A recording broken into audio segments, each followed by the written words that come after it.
competition yari rimwe abantu benshi uratoye kuba uri Miss Burundi. Congratulations for that. Thank you. Of course. Okay, ni ikihe kintu twoshobora guhanura ugwaruka surtout abigeme ndavuga Barundi kazi muri no 2024 irarangiye ndibaza urabibona ni ikihe kintu uhanura abarundi kazi bariko badukurikira muri no mwanya? Iya magina kizigeza kuraje cheza katika abantu bose bakurabe producer expectizi biti twanje abaryohewe nibo tugenda tujanye DJ Philbite Runtown DJs gutemse ibirondegwa kare n'ubundi uri umustar urapanga akazi twagusanze uri mu kazi twasanze uri kurapanga akazi Philbite n'amahoro fresh sana ndamukiriza ariko aradukurikirana hajya twumute surprise Philbite guys uko niko biba bimeze ariko arategura akazi kuno munsi baraza kubona akazi ka Philbite manje kuramusa Ego dufate side nziza ino ni mikro niko tuvyemerewe wewe na kimwe nasavye uruhushariya ya ini side tugomba dupange akazi no munsi duchillinge na Philbite iminota 5 gusa tuza kuyagana Philbite ibintu byinshi kuvyerekeye umuziki arifise pitch yiwe ameze neza agomba akora akazi abantu benshi barifuza kumenya Philbite iyo agomba tegura akazi biba bimeze gute no munsi ndagushikanye kuri stage. Of course, uko niko bimeze ni surprise. Bari turi kumwe na Miss Burundi, ubu turi kumwe na Philbite mu kurangiza umwaka. Philbite ndaguhaye ikaze cyane mzee. Urakoze cyane. Fresh sana. 2024 ngiye irarangiye mu muziki. Kuri Philbite wari umwaka umeze gute mu muziki w'u Burundi? Umwaka w'akazi. Akazi ko nsanzwe n'umukozi. Amasinda kuvuga menshi. Giye kuri YouTube kwandika DJ Philbite. Of course. Akazi urakibonera. Aba DJ urabakwega kuri nimero batahari yambaye. Iyo ni commentaire yamigaruka ibavuze DJ Philbite. Aba DJ bose urabakwega man. Urawiyumva gute kubona ukiri kuri namba moja gushika muri uno mwanya mu ba DJ bo mu Burundi?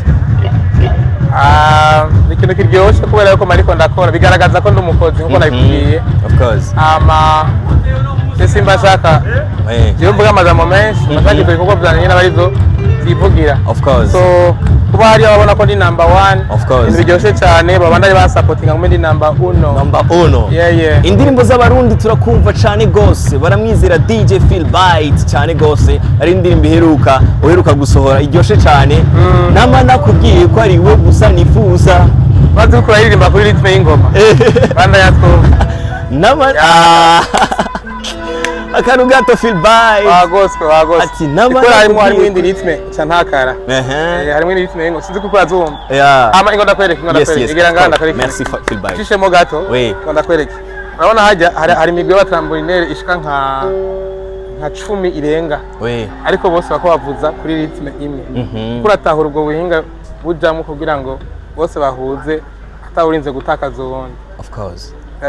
babiryoshye nanze ndirimbiye kujya ndirimbo yanje ntumuse ritme yawe cyantaka amaza kwanza kwa press ibyabo hamancangaruka mu by'iwanje hanya. Of course akazi k'ubu DJ nka DJ Philbite ngo gasigurira gute uyundi muntu? Akazi k'ubu DJ no gasigura nk'akazi ko kuryohera abantu biciye mu muziki. Umuziki naho abantu bafite amagume menshi atandukanye hari abakunda ibya kera abakunda live hari n'abakunda ibintu bibombagurika. Sasa rero jewe ndagafata akazi aho umuntu akoresha ubuhinga bwiwe akoresha ingabirano yiwe kugira ngo ashobore kuryohera abantu akoresheje umuziki. Of course akoresheje ibikoresho byose hamwe nyene nuko naba yapanze akarere. DJ Philbite why akunda guha amakolabo gukora ama remix? Hari akazina bakwise umwami wa remix mu Burundi, umwami wa remix mu Burundi akora akazina bakwise mbega icyumviro cyo gukora ama remix ukegeranya abaririmbyi kandi remix yawe ikaba ira muri hit imyaka yose cyavuye he? Bwa mbere remix ya mbere nakoze niyo kandi cyumviro si jewe nakigize vraiment train ya telefone aramba yatiye bana ko turafise gahunda ini turifuza ko nawe uza guparticipa turagukeneye nawe tushe yawe cyandagenda ngezeyo ibintu biraryoha turayisora kujya mwayibonye après remix zasigaye zirandondera twara kubise ijya Lino G remix ni we presenta nyinshi cyane zaragiye ziravuma ni wagiye upresenta indirimbo nyinshi cyane nirihe banga DJ Philbright akabanga wovunira abandi ba DJ kugira ngo baduge kumwe kwa DJ Philbright ibanga ubwa mbere na mbere no gukora cyane mugabo ukore uzi kuntu witandukanya n'abandi ngo wese afise tushe yiwe muzakora tuza kumenya tushe yawe amumenye kuntu ushiramo creativity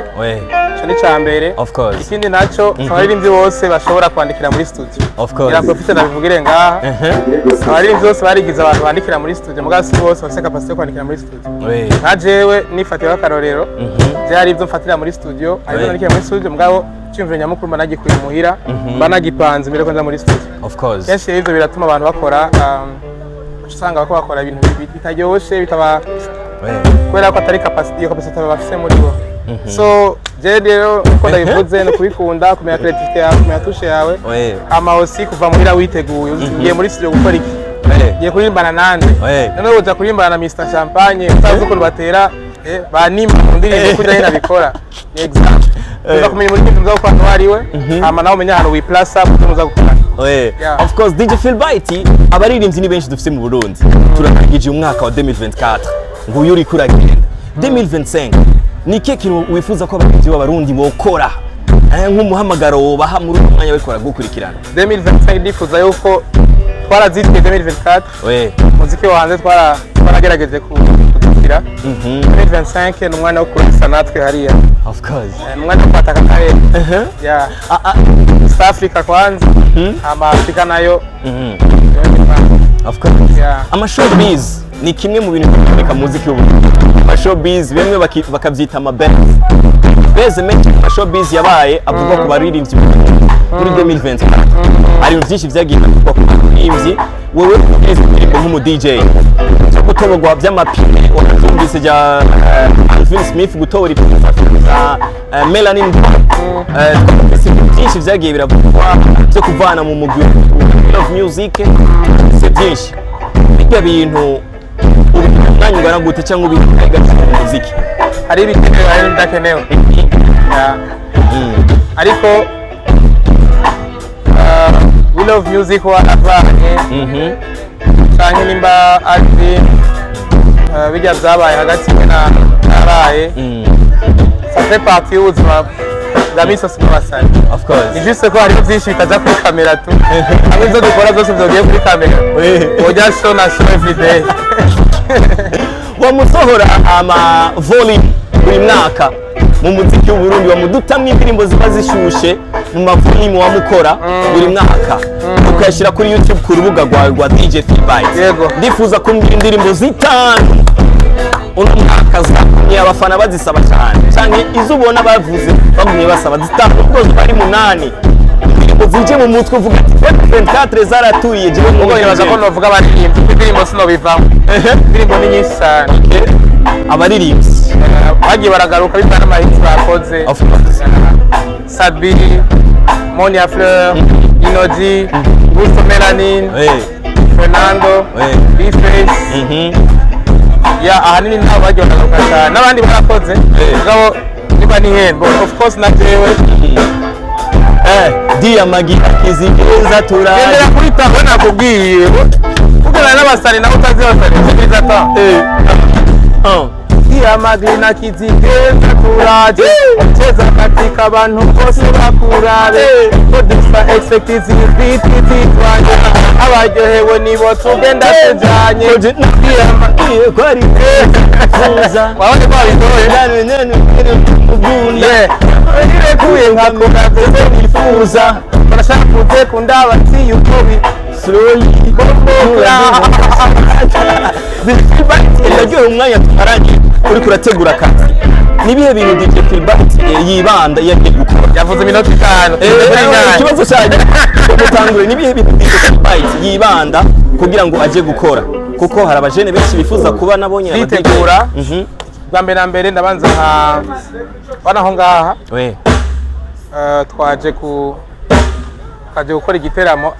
ni nkano nka igiteramo ca after y'ivya Innovation Week of course izo zadukoranye nga ariko twe turiko twaje kugira ngo dukore igiteramo cyo ku mugoroba cyo kubaryohereza ibihoga biriwemo umunsi wose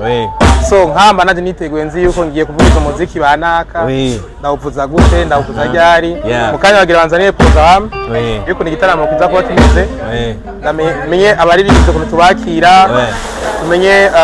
zose ukuntu bipanze tu of course donc zose ni ibintu ngomba gukora muri uno mwanya wasanze ivyo ndimwo namaze kwestara material yanje ngaha mwayibonye ikintu gikurikira cangira check sound yanje sound engineer n'ujya agenda ko ndaduza amaboko ariko ndamwereka ko ndi tayari ngaha of course so mukanya baje kugira balance yabo aba band je nanje cangira iki check sound yanje nateguye playlist yanje nziza cyane hama uko uyibona ndagasa hose no kugara baniteguye tu mwitegura mu mpande zose uno munsi dukorana n'abahe baririmbyi uno munsi dufite Fernando hamwe na Vishulov na band yiwe yitwa Peace and Love Band murabizi of course nadio yene Kizigenza the Vibe Machine MC Sadiki of course yes of course ladies and gentlemen nuko rero turangije umwaka na DJ Phil turi mu biganiro turondera abastar umwaka n'umustar uno munsi turangije umwaka na DJ Phil Bite check sound ariko arakora ibintu by'amateka DJ Phil Bite tubabwira ati nakubwiye ko ari we gusa nifuza big up sana chabro asante sana big up turi kumwe na Miss Burundi Amashimesh turagoye kaze umeze bien okay ni kuri Yaga Tech turifuza ko turamukiza ariko dukurikirana première muraberewe gose merci kuva hasi gushika hejuru uraberewe cyane okay Miss iyo ageze ahantu batamuzi i presenta gute bigeze najya nitwa Lilika Handayizeye Oui. Miss Burundi 2023 of course okay ndabona yuko uberewe cyane kandi antuka vraiment uriko arakora aravuga ati c'est Miss Burundi wiyumvise gute ujya munsi muri proclamation bavuga ati Miss Burundi bakavuga izina ryawe ujya munsi atana kimuzi naryohewe hariho kutabanza kubyemera then muraka akiyakira competition yari irimo abantu benshi uratoye kuba uri Miss Burundi congratulations for that of course okay ni kiye kintu twoshora guhanura ugwaruka surtout abigeme ndavuga abarundi kazi muri no 2024 irarangiye ndibasura bibona niki kintu hanura abarundi kazi bariko badukurikira muri no mwanya mu kwinjira muri 2025 Ripota ibintu abantu muri sosiyete bavuga ni kwikunda first of all like wiyumve ukunda umubiri wawe wikunde wewe ukora meditation wiyumve I mean witahure and never give up mu byo bikora byose